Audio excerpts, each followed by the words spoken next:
Hello, everybody watching. I have never done this a day in my life, and I've definitely not been one to put my personal business out on social media. But in fact, the only reason I am doing this is because I've been battling this disease for almost 3 years now, and I just had a procedure done last Monday that I've been waiting all this time for that did not go so well. So, plus, I think it's important that we educate America on this disease because here in this country it is rare, and the medical field pretty much knows the basics about it, but we don't really know everything. And especially if we want to educate our youth about it, because apparently Crohn's disease targets children, especially children as early as single digits. So, I have actually been through quite a bit these last 3 years, and I know there are probably others out there in similar situations and probably have a lot of questions. And I just figured it would be good to share my side of the story. And if you know anybody else who has this disease or have questions or whatever, please feel free to comment below because I have tried to do my research on tracking people here, or actually a little bit everywhere that I've been at least. I have only found 3 people that have it, and that's in St. Louis, which is where I live now, back in North Carolina, where I've been for about 11 years, and I'm even the only one in my family that has it, even though I was told by one of my doctors that this disease could be hereditary, although that may be a different story now. So I'm just going to share my side of the story, and if you can relate or anything, feel free to hit me up, contact me, comment below, or whatever you have questions about medications or anything. So my story started back in, I would probably say 2014. I was having really bad abdominal pains, didn't really know why. And it got to the point where I had lost 2 jobs because of it. Like, I would wake up in the middle of the night, like curled into a ball, like in the fetal position. And I thought that I could really tolerate pain, but I was definitely wrong. And I cried a lot. I could not get comfortable. I couldn't sit. I couldn't lay down. I couldn't stand up. I couldn't lean. There was pretty much no way to get around this pain. There have even been times where I couldn't wake myself to get up to get ready for work or school the next day. And my mom had to come in my room to wake me up, and she couldn't because she thought that I was pretty much dead because I wasn't breathing, I wasn't moving. She would have to literally like push me and wake me up and call my name, or she'll see that I was in pain. It wasn't until later that year, 2014, about August, like the pains were coming pretty much every 3 months or so. They were very rare at first. And it would always start like in the middle of my chest, like right here. And eventually, like, my back will start hurting at the same time. So once my chest started hurting and my back started hurting, I knew something was wrong because then I'll get really nauseous and then I'll have to throw up. And then the pain will slowly go down like towards my belly button within a matter of 3 days. And that was repetitive. So I'll always start here. The second day, it'll be like right behind my rib cage. And then the third day, it'll be behind my belly button. And then the fourth day, I'll be completely fine. That went on for weeks. And then about August of 2014, I had just started a new job. And then it got to the point where I would collapse. Like, I would just be walking and then the pain would hit me out of nowhere. And the pains were like really bad Charlie horses. Not so much cramps, but Charlie horses, like in your guts. Like, and it was like somebody was wringing a rag, and it was really terrible. Or like somebody was like tugging, like pulling down on an organ. And there was really no way you can get rid of it. I tried pain medications, those didn't work. I tried anything that'll put me to sleep, it did not work at all. So that Christmas, I think it was Christmas Eve of 2014, my mother wound up having a heart attack. It was a minor heart attack, but she had one. And she worked downtown, and the best hospital downtown that she's been to was Barnes Jewish. And they took her in there, and they were very thorough. They pretty much would not let her leave until they found out what was wrong with her. And thank goodness there was like no damage to her heart or anything, but they took really good care of her and they ran pretty much every test they could on her before she was released. Well, because she had such a good experience, I guess, at that hospital, once I had my last episode, like when I could not take it anymore, she decided to take me to that hospital because of how well they treated her. And she knew that they would not let me leave until they found out what was wrong with me, because the other times when my stomach was hurting, I'd been to different hospitals, different doctors' appointments, and they pretty much just put me on pain meds and sent me on my way. They didn't run any tests. They didn't do anything. They just put me on pain medication and sent me home. So this job that I had just started, I had only been there 2 weeks, and the pains got so bad that I wanted to call out that day. I said, Mom, I can't get up, I can't walk, I can't do anything. And she said, no, go to work, let them see how sick you are, and let them send you home. I was only there for like 2 hours before I was calling her up. And at that time, she was on her way to the hospital to pick up some medication that a previous doctor had put me on. So she came and she got me from work. We went straight to the hospital, and I went to pick up my medication, the Humira. That pretty much works for people with Crohn's disease. You probably saw the commercial for it.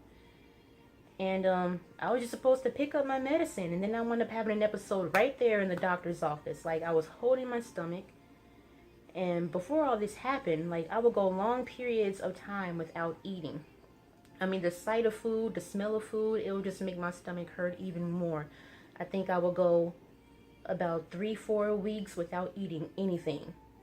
Probably barely even drinking, but I never ate anything, which is why I lost about a good 64 pounds in less than 3 months doing absolutely nothing.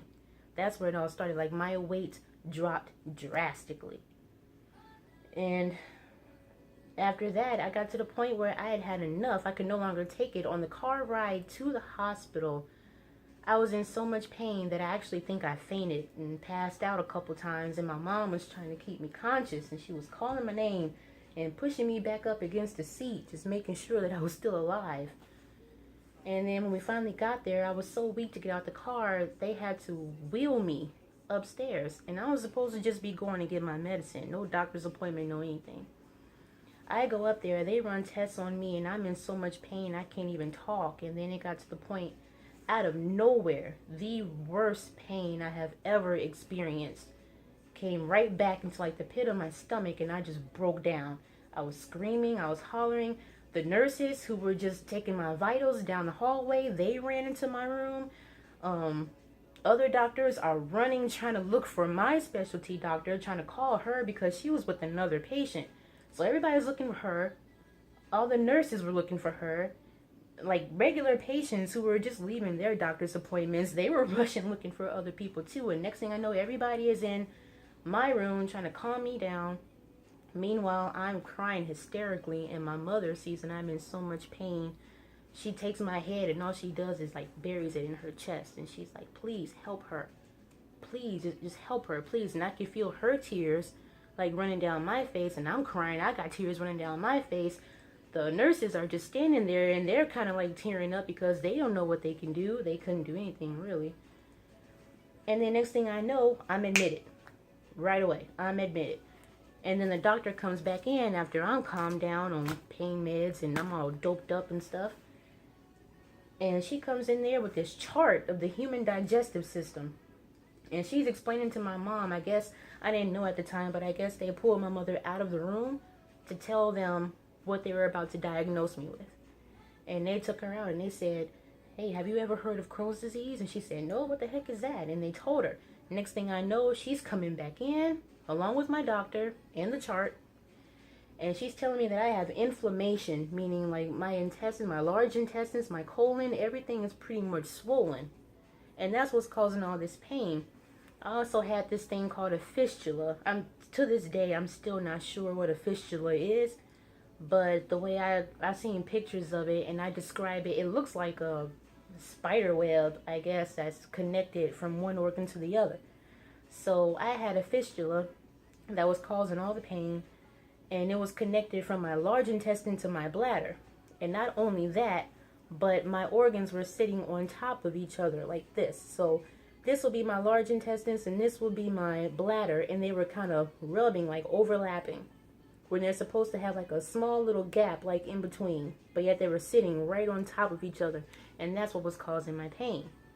So next thing I know, my doctor tells me, she said, and Dr. Gutierrez is like the best in her field. She's like the best gastroenterologist doctor in the country. She even travels out of the country to like Guatemala and stuff to practice medicine as well. So she comes in with her chart and then she says, "Sweetie, this is what you have. You have Crohn's disease." And I swear, this entire hospital has a way of laying really bad information on you, but then just putting a little positive twist on it.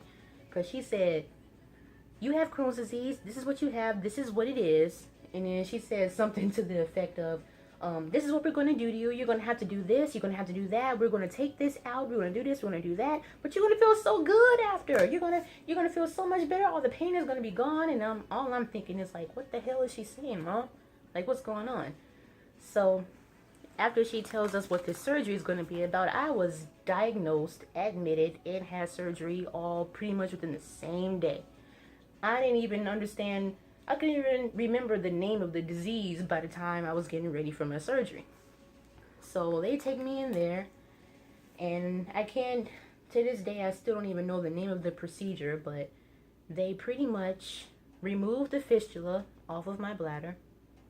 They removed about a good 4 feet of my large intestines and part of my colon. And then, so my small intestines, like the very end of it, which is like the size of your thumb, maybe, and it kind of moves like a caterpillar. So it's like all the muscles that kind of push out the food down to your colon. So they removed about a good 4 feet of my large intestines. They brought the very end of my small intestines through my stomach. So I have about this much of my small intestines on the outside of my stomach because I have an ileostomy bag. An ileostomy bag is pretty much a bag that you poop in, not the ones you pee in, it's just the ones you poop in. But I had a one piece, but then I started having complications right after that. My stoma, like, this will be my stomach and this is the hole, so the stoma is actually like out like that, and it just kind of moves whenever I need to, poop. But it was retracting. It was going back into my stomach at one point, just a few weeks after my surgery. So my doctor put me on a 2-piece ostomy bag. They kind of look like, well, this is what it is. It looks like this. It's like, well, the adhesive part looks like a big Band-Aid that I have to cut out. I have to cut a hole out the size of my stoma so it'll fit through. And then the adhesive part attaches to the bag like this. It just clips on. And then I have a belt that I pretty much wear every day to kind of pop the stoma out. And then the belt just hooks on to each end. So this is just like a demonstration. I will never show you like the real thing because it was terribly disgusting. So I was on this for a while, and I even had to learn how to change it myself because while I was admitted, of course, they did it for me. And I was pretty much in the hospital, well, I want to say about a month and a half. They were not going to release me until they saw that I could, my intestines were working properly and that I was able to actually go to the bathroom in this bag. And then they weren't going to let me out until I was able to walk again either. So I had to learn to walk all over again, and I had to deal with all the information that they told me, because they told me so much information all in one day. They told me I had Crohn's disease, which is pretty much a disease that targets the whole digestive system, although my situation right now is mainly in my colon. And it can lead to other diseases, and it can also target every organ in your body, so it'll pretty much deteriorate you from the inside out. And like starting with the kidney, and then to the lungs, and then to the liver, and then just whatever, if it's not controlled. Now, my procedure that I had last Monday, I had a colonoscopy and an ileoscopy. So they went through the rectum, and they also went through the stoma as well. That's the ileostomy part. And after all this time, after all the medications that I've been on, there are still complications around my colon. They told me recently that the disease has now spread from my colon throughout the rest of my digestive system. So now they are going to change my medications to try to get the inflammation under control, because I've been waiting for this appointment since the day I was diagnosed. I was only supposed to have this bag for 3 months. 3 months, and then they were going to hook me back up so I can, use the bathroom like a regular person. But we're going on almost 3 years here because I've still had complications with the inflammation in my intestines. This right here is the reason why most of you do not see me eat in public. It is a hassle. It really is. I don't even like leaving my desk at work because I'm gone like all the time. I have to watch what I eat. Whenever I eat something, let me tell you how fast this works. My mother is still shocked to this day. If I eat anything, like right now, if I ate like, I don't know, let me not use fries, because starches and potatoes take forever to come out and they're super messy, so I kind of been trying to stay away from those. But when it comes to my diet, I cannot eat anything, and this is really sad, pretty much healthy.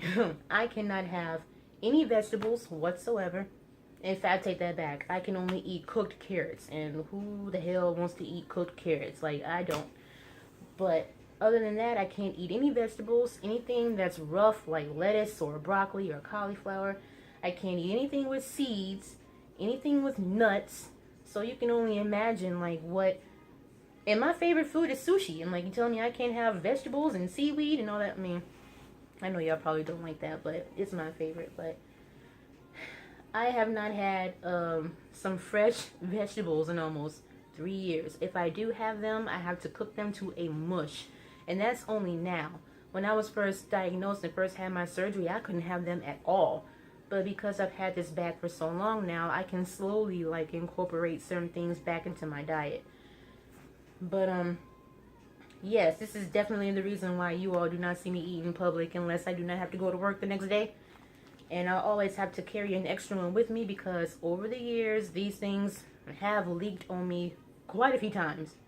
And hopefully those days are behind me. But you would not believe how many clothes have been ruined, how many shoes have been ruined. And there are times where I have just bought fresh new clothes like the previous day, and then this thing messed up, like white t-shirts, and it was just a mess.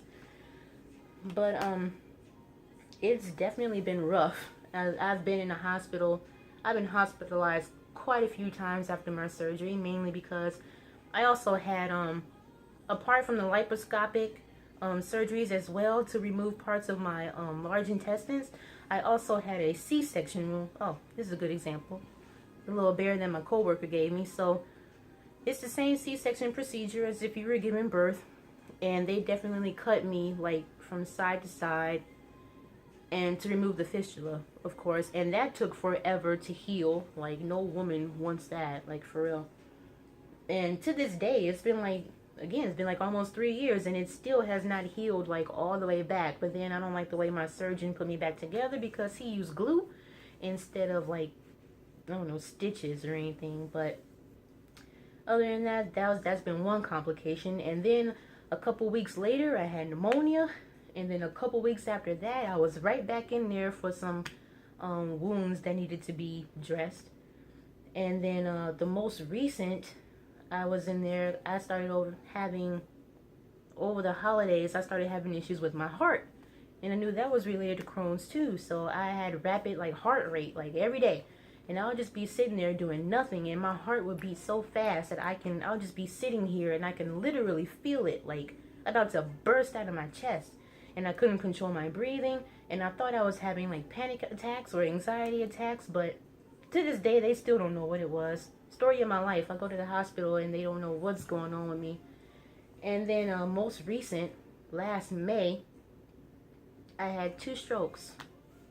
The first week of May, I had 2 strokes within a week of each other.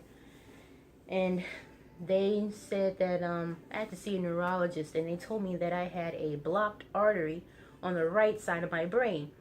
And we just found this out recently, like yesterday and the day before yesterday, that this was also linked to Crohn's disease. there was supposed to be a calcium medication that I was supposed to be on, and because I didn't have enough calcium in my body, like my blood started to coagulate and it's like turned into slush pretty much. So there wasn't enough oxygen and blood flowing through my brain, and then the artery got blocked. And then I wound up losing complete control over the left side of my body. Because the right side of the brain affects the left side of the body, and vice versa. So but from my appointment yesterday, everything turned out great with the neurology appointment, but turned out really bad for the Crohn's, the GI department. So yeah, it has definitely been rough, but I know Crohn's does affect different people. There is one guy at my church who was kind of my mentor for it, and he's been really great. We were comparing medications and symptoms, but I had to kind of pull back from that because out of the people that I've tracked down, I am the only one that I know of that's going through what I'm going through. Everyone else is pretty much on medications, and they're fine. I'm the only one who's had to have major surgery. I'm the only one who has this disease at a chronic rate, meaning that I can, at any moment, any day, and I'm the only one that has an ostomy bag. I'm the only one who's had strokes. I'm the only one who's on multiple medications for it. There's one medication I have to be on for the rest of my life, and that's the Humira, and that's not fun. It's a gigantic EpiPen that I have to inject into my stomach like every other week or so. And it's hard, like doing things, even everyday things. There are so many things that I miss. I miss sleeping on my stomach, which is something that I used to do every night. I would sleep on my stomach. I miss being able to take a shower whenever I want, because these things are like band-aids. Once you put them on and they get wet, you can't take them off. And not to mention, these things are hella expensive. I get mine off of Amazon, just in case y'all didn't know that. Amazon does sell ostomy supplies, so you can get like a bag of 10 of these bags for like $20, or you can get like the adhesives come in packs of 5 though, and they're a little bit cheaper. But because these, I think it's like $80 a bag, $80 a bag, and these bags last 5 to 7 days. Where you're supposed to change them between 5 to 7 days. But like I said, these things are expensive. I mean, I'm going to get my money's worth out of these things and wear them as long as I have to until it's time to change another one. So, other than that, this is not something that I would wish on anybody else. I mean, I know there are people out there going through worse things, have even worse diseases. Hopefully, we can all just find a way to make it through. There is no cure for Crohn's disease. In fact, I am a part of many studies for Crohn's disease. I have donated body parts. I have donated lots of blood.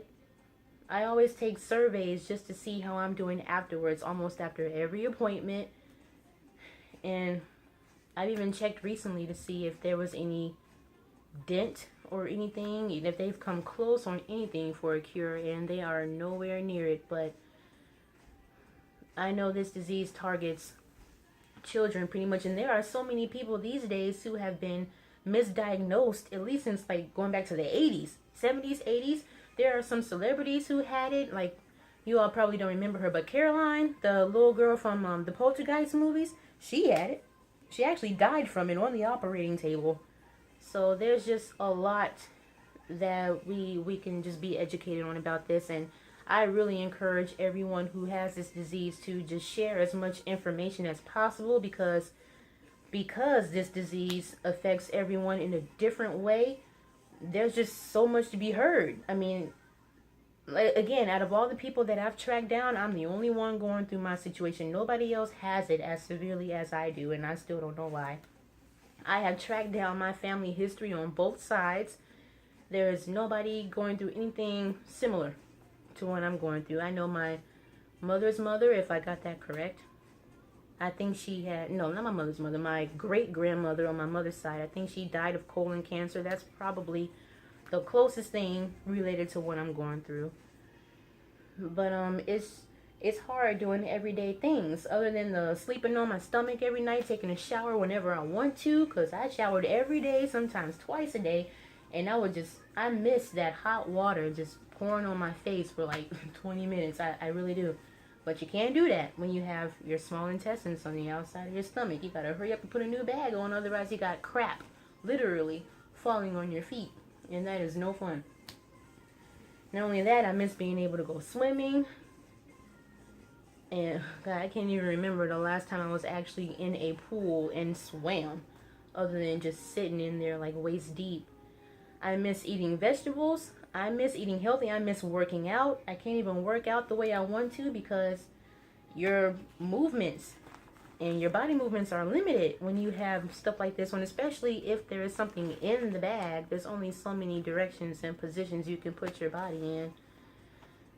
And I'm pretty sure I'm leaving a whole lot of stuff out. I mean, we're talking almost 3 years worth of catastrophe here. But I do have a follow-up appointment again in 2 weeks. Just to follow up my procedure from last Monday, because I don't understand how I've been trying to follow the rules. I've been staying away from things that I shouldn't be eating, and I've been taking my meds and everything, and I have shown no improvement whatsoever since the day I was diagnosed. I saw the pictures and all that medical terminology, which I don't understand. You have to Google like every fourth word just to understand what the doctor is talking about, but it did not sound good at all. And then I have another appointment in October, so I guess this reversal surgery will not be happening anytime soon, but I am very thankful that I have so many supporters on my side. I mean, a friend of mine just bought me this sweatshirt that I saw advertised on Facebook. It's a Crohn's and Colitis Warrior sweatshirt, and it's kind of decked out like the Star Wars thing. And they're like really expensive, and I just came across them and I said, hey, I really need one of these shirts. Next thing I know, delivery guy is knocking on my door, and I'm like, wow, somebody bought it for me. But other than that, the guy that was my so-called mentor here, I mean, all I know from him, the only thing that we share with this disease is that we were both on the one same medication, and that was the steroids. Because one thing with Crohn's disease, your immune system is very weak, so it's easier for us to get sick, which is why I always keep my hands clean. I always carry hand sanitizer with me. And I have people looking out for me at work and at home, and, you know, just my regular social circle. They will never let me eat anything that they know I'm not supposed to eat, and they're always looking out for me. They text me on a regular just to see how I'm doing. I'm thankful for my coworkers, who I just met. Like, we just got some new people at my job, and we just became like this. And I shared with them my story, and they're looking out for me like they're my brother and sister, and I appreciate that to more than they know. And my family, who is always checking up on me, always wants me to keep them updated, and even at times when I'm feeling like really down, because over the holidays I even became like somewhat suicidal. Like I've given up so many times, and I've tried not to let my family see that, especially my mother, because I know it cannot be easy to watch your child go through so much pain. And I've cut close to death about a good 4 or 5 times already. My blood count at the time, I was 24, and the doctors told me for someone who was at the age of 24, your blood count should be at a 13. Mine was barely at a 4, and I had to have 2 blood transfusions. Actually, I had 4 blood transfusions, an iron infusion, a potassium infusion, and the blood infusions didn't even work. No, they didn't even work at all. And then after I had my strokes back in May, it got worse because I had to have an angiogram, which was, Lord have mercy. They pretty much stuck 2 needles about this length up my groin, like in your bikini area, like right in here. They stuck 2 needles up each side. Actually, they couldn't get in on the left side, so they went on the right side. And they had to inject a dye up my groin that's supposed to shoot into my brain to see if I have any tangled blood vessels or anything, and that all came back negative. And then I had a spinal tap too. They stuck a needle like this long in my spine while I was still awake, and it was traumatic. So then that's just recent. I mean, we talking a lot has been going on since I was diagnosed, and again, I'm the only one who's going through this. So in some ways, I feel like I'm alone, but I'm not. I know I have found like 2, 3 other people who I went to high school with who have this disease now, and I told them I try to be there for them as much as I can. I said, if you have any questions, please come to me, because there's so much information to be shared, because it affects everybody in different ways, and I'll just let you know what I've been going through. I'll just share with you my story. If you have any questions, feel free to come to me. If you can't reach your doctor or whatever, we can talk about medications, we can talk about symptoms, we can talk about foods, whatever it is, because in some ways I do feel alone with having this disease, but it's easier to talk to somebody else who has it, because it helps you cope easier. When I was first diagnosed, they gave me a whole packet, like the thickness of a calendar, of a whole bunch of links for support groups. And I say, who has time to be going through all these links for support groups? And I said, no, let me just interact more with people out there, because I wanted to write a book about this, because and so much has happened. And then January 19th of last year, which marked my 2-year anniversary of being diagnosed, because I was diagnosed January 19th of 2015, but then had my surgery March of that same year. And I just said, I might as well just share your stories with other people who have this disease. That way you can just compare as much information as you can. And then that January 19th, I was supposed to start a video blog, but I wound up admitted to the hospital again that very same day. So it just kept getting postponed. So this video was long overdue. I may go ahead and bring back up my old YouTube page and post this up there as well, because I'm pretty sure this will be the start of a whole new chapter, because I pretty much have to start all over again, because my results from last Monday were not good at all. So now we're going to start the process all over again, but hopefully it won't be another 3 years. So again, if you have any more questions about Crohn's disease, or what it is, or what it's about, or you know anybody else who's going through it, please, just tag them in it or something, just so I can, because I still have questions myself. And my doctor, again, she's so good, she's hard to be reached. She's always traveling, or she's always booked. It took me almost 3 years just to get this procedure done last Monday. So any information you all can provide, that'll be wonderful. I thank you for watching. And I just be thankful for those around you who are there to support you through times like this, because I really did not think that I would have so many people who cared. I mean, on the outside we may all care, but I actually have a lot of people who show that they care. They always ask what they can do, if there's anything they can do. Sometimes I've had like random gifts that were really sweet, but they really didn't have to do that. They really didn't. Even though there's really not much that can be done with Crohn's disease. Again, there is no cure. Pretty much all we can do is just keep taking our meds, hope for the best, and just be thankful for those who feed us that positive energy off of them. And not only that, but you got to have him too. And for a while I've lost my faith a couple times, but again, I have people in my circle to remind me that he's going to get me through it, and he will get all of you through it as well. So stay blessed, and let's just keep praying for that cure, and just keep hope for others as well who are going through other diseases and other challenges and struggles as well, because this is just, it's too much. It is. Again, I wouldn't wish this on anybody. So thanks for watching. Catch you later.